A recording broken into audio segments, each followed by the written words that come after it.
Well, it's a Saturday morning. Actually, it's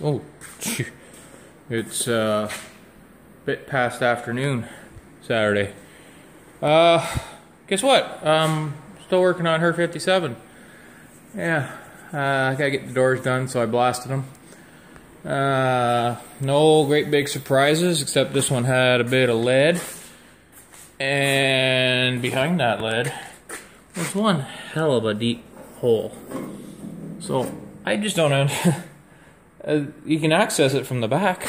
There's a nice big access here. Just bang. So I'll hammer that out. I don't know why they fill it full of lead, but I took the lead out. I got the lead out. And I blasted everything else because all these little channels and stuff. There's no way I was getting all that paint out of there. Get all the old paint out of it. What do you call it? The lacquer paint. That's what I'm getting rid of. I blast all the seams that way. A lot faster than just trying to...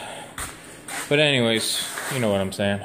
And I'm stripping all the weather stripping, everything else obviously had to come off, the glass, the regulators. So that's where we're at. Some shiny metal. Like a brand new penny. Or a dime in this case. But for 57 doors, I mean, I think there's a small little pinhole down here. That's it. I got a small dent right here. Like you saw the dents on the back door there. The other door is spotless. But anyways, so we're going to do today. Maybe tomorrow I'll get this. I got the deck lid, the front filler panel. Get that all sprayed in epoxy. I got to hit this again. Get these things here. I just hit them with the DA, clean them up. I think the hood's going to be a write-off.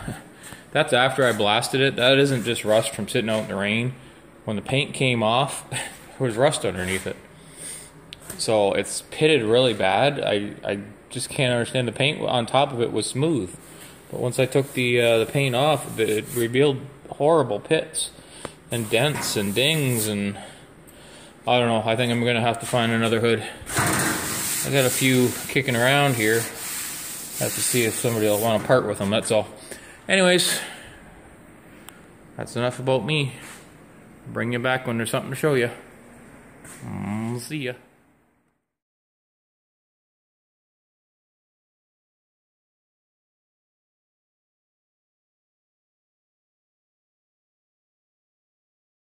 Ladies and gents, we're back Sunday. Doing a little bit of maintenance on the old 57. Haven't touched those brakes since I built the truck. Still got lots of pad on it. They're a little bit out of adjustment. One on the other side seems to be grabbing, you know, in short stops, especially on gravel. It locks up. It's kind of embarrassing. I thought I had something broken, but everything's there. We went at her pretty good this week. I got the doors and miscellaneous pieces for her 57 stripped, sandblasted, disassembled, and we got some primer on them now. Ooh, stinky. Got some epoxy on them. Seal them all up. This deck lid's going to need some real work. It's all pitted. I think I might look into what a skin's worth, because I'll probably have about a gallon of filler on that by the time I fill that. I blasted it all, so it's all nice and clean. I got some epoxy in it now, but I could try just a skim coat, see what it does.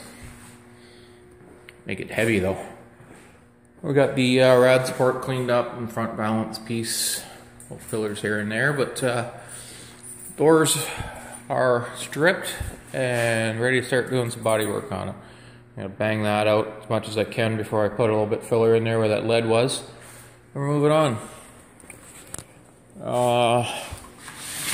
I've got the motor sitting in there. I still got to figure some things out. Somebody was asking about the motor mounts. It's just a kit. I would assume every kit you get is going to give you some kind of instructions. Every kit's a little different. Mine located on the rivets and the top edge of the frame. And obviously I set the whole motor and tranny in before I drilled any holes to see if that was where I wanted it. I still have an issue with level. The whole chassis is not sitting right. From tire to tire I'm straight, but on the frame itself I'm a little bit down on this side. which is obviously translating to the motor, and the whole car is kind of sitting a little bit to its side. What I can't figure out, I think it's in the suspension somehow, but I still haven't, even with the engine in it, I'm all the way fully out. There's no compression in the spring yet. I don't think this was ever a big block car, but I would think with the motor I would have come up off the stops here a little bit. And that's what's got me wondering why I'm not level. I gotta maybe get some weight on it to see if it's just, once I load the springs, maybe it'll level out, because it's not off by much, but I still need to weld those mounts in, and I'm not going to do that until I know that the motor is level to the frame. When I level the frame out, the motor's close within about a 1/16 of an inch, 1/8 of an inch, I'm not going to get fussy about it. That's what washers are for, right? So anyways, yeah, I'm going to get this back together, get it out of the garage here so I can make a mess and not worry about getting this thing dirty.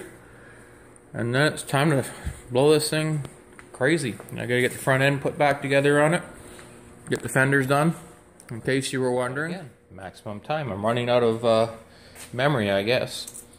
The Plum Crazy Purple from the newer version, 06 and up I think it is, with the pearls in it as opposed to the metallics is what she's chosen. It does look kind of washed out. If you see it in person, and it is purple, but that is, you know, she wants a purple car, and that's a purple car. So anyways, that's the color we're going with. I got to get that motor out, clean it all up, get all the tune port put on it. I got to fit the doors, get the hinges all straightened out, and then I got to start throwing some Bondo around, and it should go quick from there. See ya.